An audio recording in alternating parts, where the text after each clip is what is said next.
बात रखी है, सरकार ने अपोजिशन में लोगों ने बात रखी, 2 मिनट है। लेकिन 4-5 दिनों से देख रहा हूँ धर्म, सोच और जज्बात की राजनीति हो रही है, इसमें पूरे देश को मिलाया गया। आज हम लोगों की बात कर रहे हैं और मोशन ऑफ थैंक्स पे अगर बात करना चाहूँ, पहले तो कुछ अशार चाहता था कि गुनगुनाओ टाइम की कमी है, सीधा स्ट्रेट फूड पे आऊंगा। जिसका यकीन दिलाया है मशरिक से सूरज निकलता है, इसकी उम्मीद है, लेकिन ये अमावस की रात कितनी लंबी है जम्मू कश्मीर की आवाम जानना चाहेगी।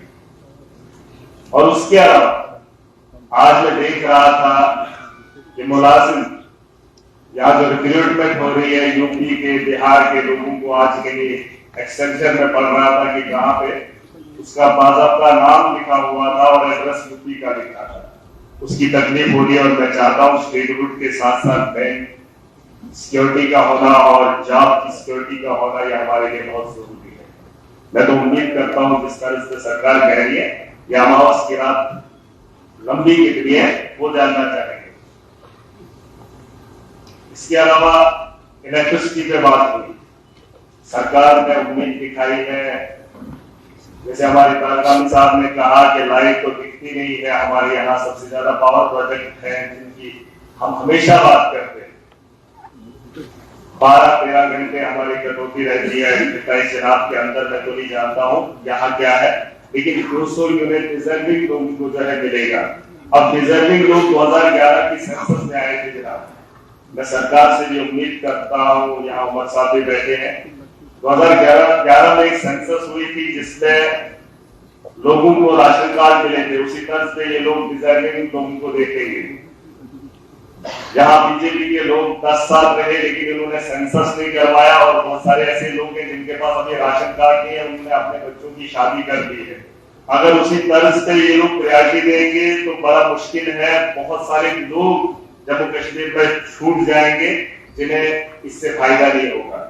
और मैं चाहता हूं कि अगर दिल्ली के तर्ज पर हमने दिल्ली के अंदर हमारी सरकार ने सब लोगों को बिजली वहां 200 यूनिट फ्री दी है, पंजाब के अंदर दी है, दिल्ली के अंदर अपनी बिजली है और शायद पंजाब के अंदर है, लेकिन वहां के लोगों को अगर ये चीज दी जा सकती है तो मैं चाहता हूं रिजर्विंग के अलावा इससे भी बात हो कि सबको, जम्मू कश्मीर के लोग हक रखते हैं, ये हक भी न छीना जाए।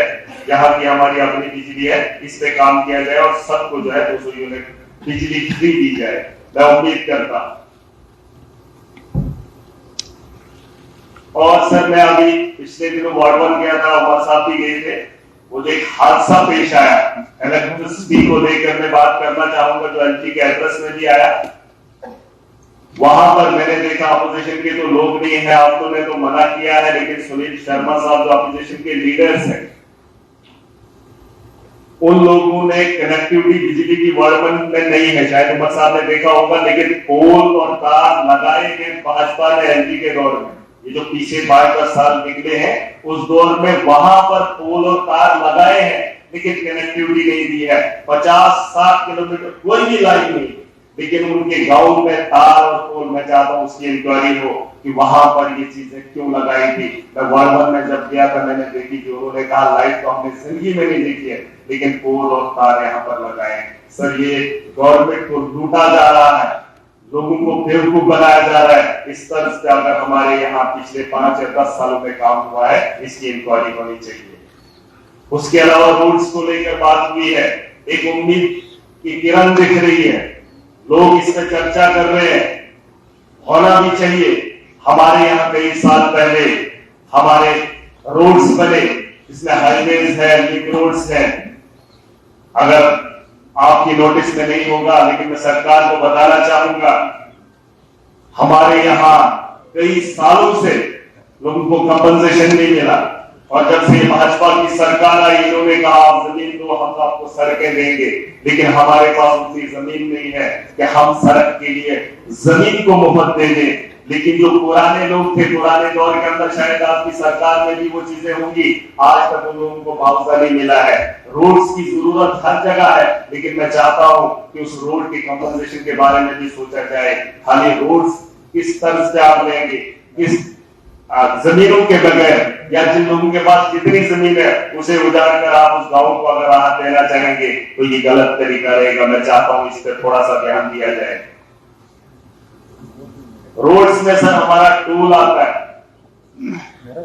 टोल आप देखेंगे 80 रुपया पहले वहां पे नाशरी में टर्न पे चलाया जाता था। हाईवे तो इन्होंने बना लिया, ये माफिया नहीं सर। मैं डिस्कस कर रहा हूं, मैंने इसलिए आपको दिया ज्यादा टाइम कि फॉरफ्लंग एरिया आपका है, आप इशू उठा रहे हैं अपने इलाके के।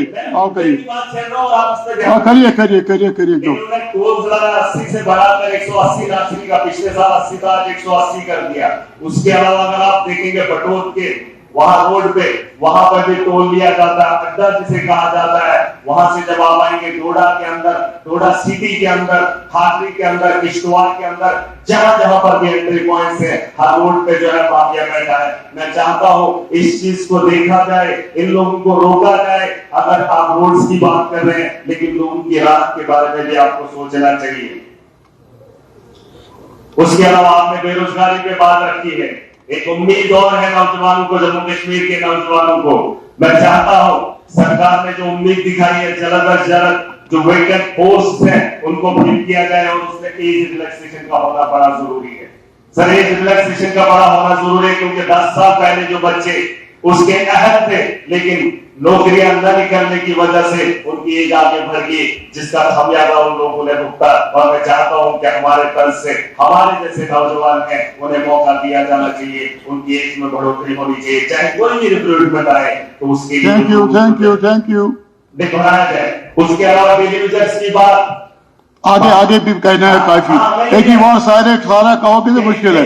हाँ अभी लंबा सेशन भी चलेगा इंशाल्लाह। सुने या ना सुने, हम तो बोलकर ही जाएंगे, क्योंकि जो पिछले कई सालों से हमने देखा है, टेलीविजन की बात हो रही है। कई सालों से 20-20 साल उन लोगों ने दिए, लेकिन क्या मिला उनको? वो लोग खत्म भी हो जाएंगे, रिटायर भी होंगे, लेकिन उनकी सुनवाई नहीं हुई। जिसमें पीडीडी, पीएचई, फॉरेस्ट, एनवाई के रबर खेत और बस हो गया।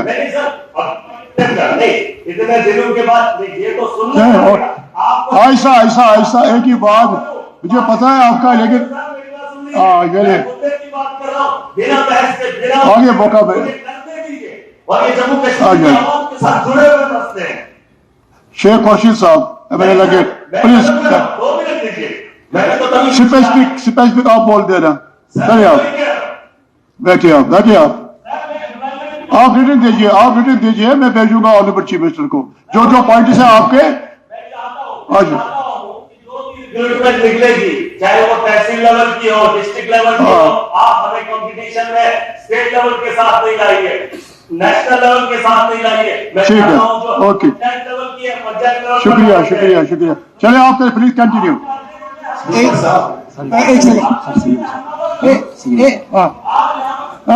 सीएम साहब बोलना चाहते हैं, एक सेकंड आप बैठे, रेस्पॉन्ड करना चाहते हैं, आपके लिए उठिए, आप एहतराम किया करो। जी चेयरपर्सन साहब, हाउस का एक तरीका रहा है कि जब ऑनरेबल मेंबर अपना मेडन एड्रेस करें तो